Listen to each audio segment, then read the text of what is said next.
Hazırsan başlatıyorum filmi.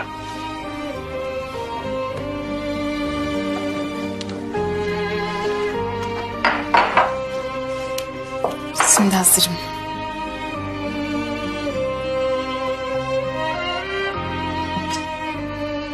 Başlatıyorum.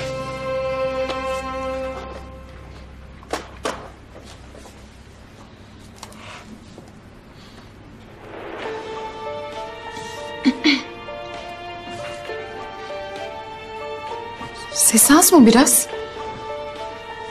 Bilmem, az gibi mi?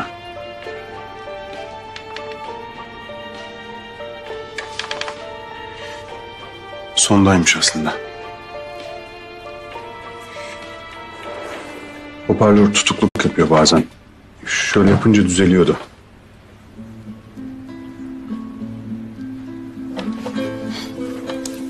Tamam, uğraşma istersen.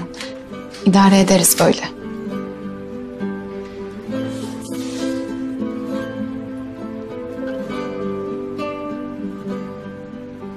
Kulaklık var. İstersen bunu kullanalım. Ama bir tane. Olur.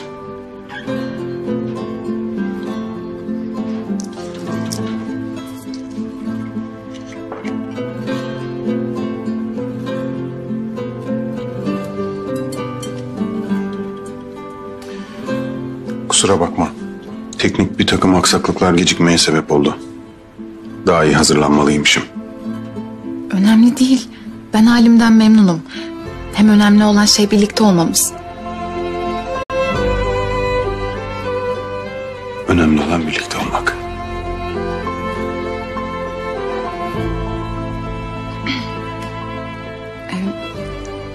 Filmi kaçırmayalım.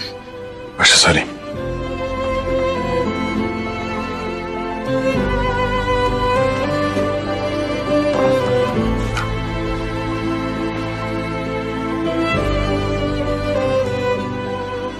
Belim mi ağrıyor yine? Takılma sen. Birkaç güne iyileşirim. Hadi kaçırmayalım filmi.